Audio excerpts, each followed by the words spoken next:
There are a number of toys that really kind of hit the zeitgeist back when I was a child and into the 90s. But there was one in particular that promised you could add extra abilities, extra monsters, extra power-ups just by taking a trip to the supermarket. That toy, of course, was the Barcode Battler. Now, we're not specifically or mostly talking about the Barcode Battler today, but we're talking about something that helped bridge the gap between it and the burgeoning console market.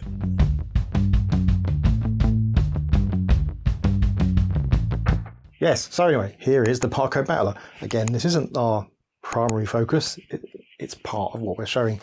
This is the Japanese box for it. This is a Japanese Barcode Battler. We do also have a European one. There's not a huge amount of difference, some slight differences in the styling, but generally it's the same. Now, the important thing that we want to show is on the side here.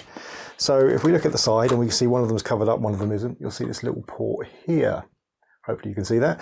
This does also have it, but it's covered by this little plastic piece here, which we can just slowly, there we go, release like that. And so you see we have it. So this is a communications port. Now, they both have that communications port, as you can see, but the difference is that it's not actually enabled on the Western version, or at least it doesn't work. I know that much. Maybe there's some differences in getting it to work, but it doesn't work. I've tried it. So for this, I needed to get a Japanese Barcode Battler. Interestingly, this is actually a German one, but it doesn't make a difference. Everything's in English still, apart from the manuals, but I did manage to find a British manual, so that's fine. I can read that. So yeah. Interesting. If you don't know Barcode Battler, it's just kind of an LCD game, much like other ones, but you kind of swipe cards like this one, which is definitely not inspired by another IP. And they give you different abilities and different characters and power-ups and stuff, and the idea is to beat them. Yeah, the interesting thing, I kind of mentioned it at the beginning, is you could make your own cards. So they came with these blank cards, and you basically just get barcodes from different canned goods and what have you. And well, in fact, there is a blank one. Different canned goods, you swipe them, see what it gives you, and then you just write it down. And it serves a kind of a race to find which things gave you what abilities, and some interesting things that will come out of that. So the original Barcode Battler was generally white, and it was released in Japan in 1991 by Epoch. Now, if you watch this channel a lot, you know Epoch. A favourite company of mine, and heavily in the games industry in the early days of the Japanese industry, certainly, but then bits and bobs throughout there. They created two of my favourite consoles of the kind of early Japanese era, the cassette version and the super cassette version. Once I left it, they still did little bits and pieces in the electronics industry, and were still around today, still successful. And this is one of the things they created. Now, 1991, the original Barcode Battler did surprisingly well in Japan. They did a lot of things with Nintendo, weirdly enough, around collaborations with cards and stuff. And because it was successful, they decided to send it worldwide. It wasn't as successful worldwide, but it didn't do terribly either. So we do see that a lot of people do kind of recall the Barcode Battler because it did hit, like I say, a bit of a zeitgeist when it came out.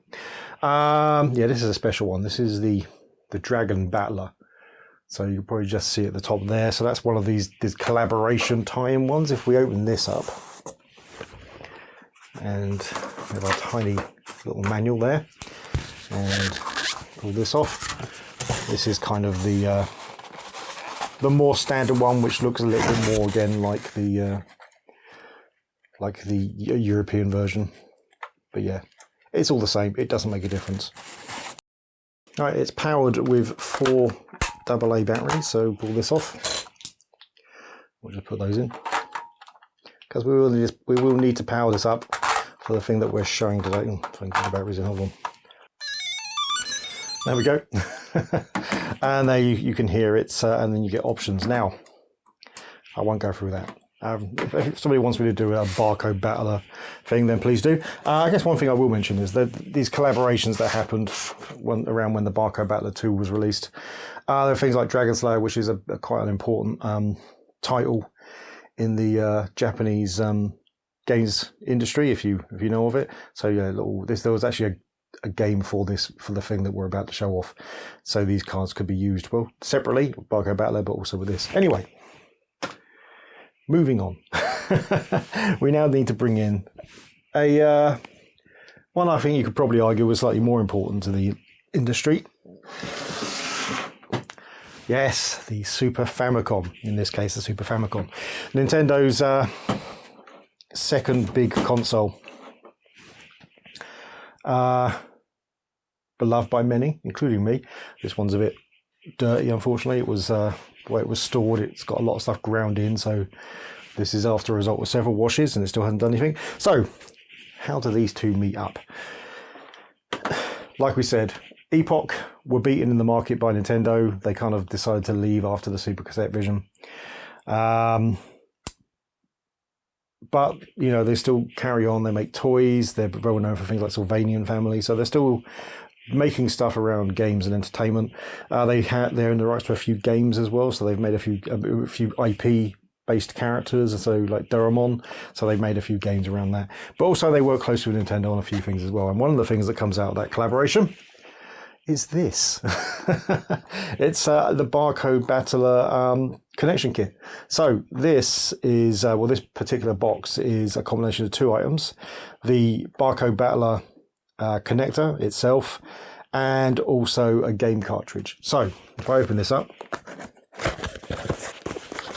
from within, we have two boxes. So we have this one, which is the Barcode Battler interface, which connects the two together. I think you probably guessed that. But then also we have this, which is an actual Super Nintendo game cartridge. And again, yes, these were separate in those boxes because they could be bought separately. You could just buy this and then buy the game separately. And of course, there were other games, like I said, the Dragon Slayer one and a few others. To check my notes for the names, hold on. Yeah, so we have Barcode World, which I think is that one. Maybe not. Anyway, Barcode World. Barcode Battler Senki, Super Senshi Shudsegi Seiyou. Real apologies. Dragon Slayer 2, which we've talked about. Hayama Hatch no Pro Yaku News Jitsumi Han. Doraemon 2, unsurprisingly, again, Epoch had the rights to the IP for that. Nobita's Great Adventure. J-League 94. Doraemon 3. Lupin 3, which is another anime character and one that is a really good game on the Super Cassette Vision around that.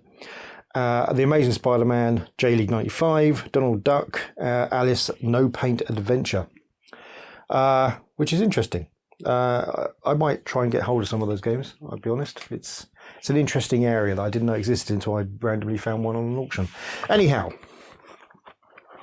what we have is unsurprisingly, a Super Famicom game cartridge. We have some manuals telling us about the correct way of doing things, but we also have a Barcode Battler manual as well, which tells us how to actually use the stuff. I've already done it, so I kind of know what's going on. So the idea is, and it's very simple. It's in the best way of all these kind of toys. It's a very simple thing to do.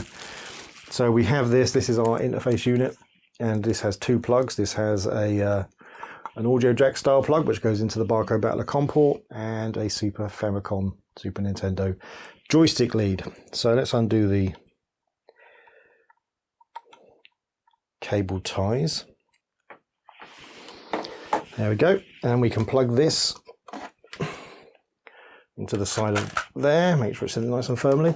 Right, so now that's all connected. We've got some things here with LEDs with OK, Error, Barcode Battler 2 and SFC, so they'll just light up when different things need attention.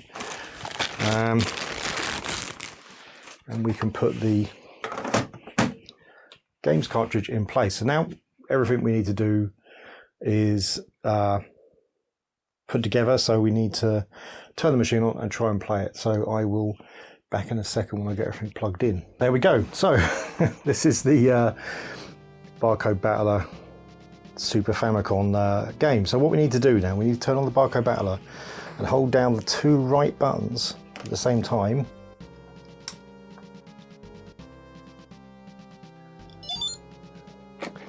And then, this is almost going to be impossible to see, there's a little thing flashing in the corner there. That tells us we're connected to the COM port. So, in theory, Now, if we start this game, come on, start. There we are. We have several options there. There is like you can play this game without a Barcode Battler. I'm not sure why. I guess it's a very simple RPG, like rush mode almost, because the way you fight with all this thing. So I guess there is some game in there without the Barcode Battler, but really the Barcode Battler is the thing that makes the difference. So we have like basically the top is the campaign mode. The second one is our Barcode Battler mode. The one underneath that I think is for, I don't know, original mode is what it's translating as. And the last one is just some options and stuff. So if we go to our Barcode Battler mode, this joypad is not working well. Right, so this is just basically a quick mode, if you will. So this is quick mode, so we start that. These are just difficulty levels, I think. Do correct me if I'm wrong. Yeah, so now this is asking us to actually swipe a card. Now, it's going to be a hit or miss if I swipe the right card, I'll admit. But we're going to try one of the hero ones first, and what we do is we put the card in here, and that wasn't it. So let's try this one. There we go. Okay, so that card worked. And now you see it's loaded up a character of some description. I guess we can hit OK on that. And then we have to load up player 2. I guess try not that one.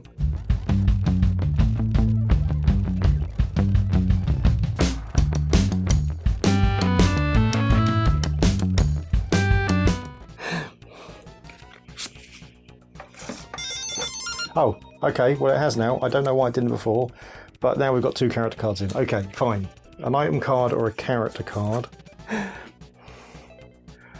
What was this? Is this going to let us skip this section now? Do you want to walk? Oh, there we go. All right, so this is, I guess, the battle screen then.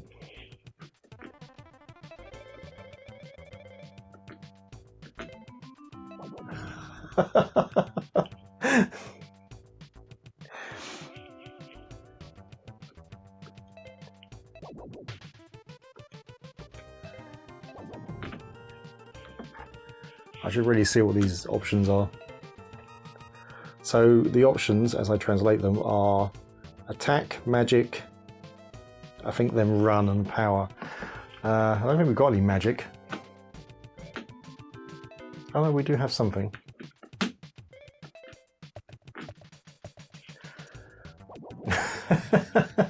It's very simplistic animation, but it's there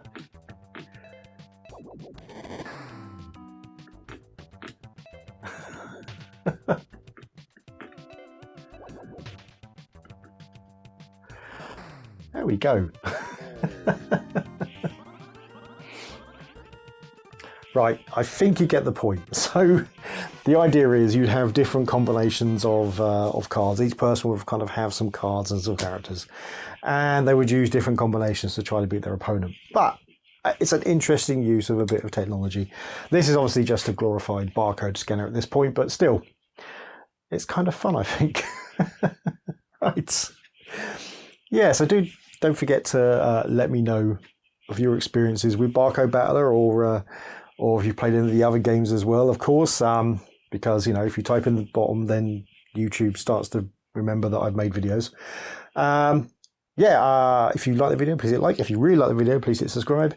If you didn't like the video, you have something else to say, please leave it in the comments below. You can join our membership and our Patreon, but sharing and subscribing and commenting helps us even more. See you next time. The present is horrible, the future looks bleak.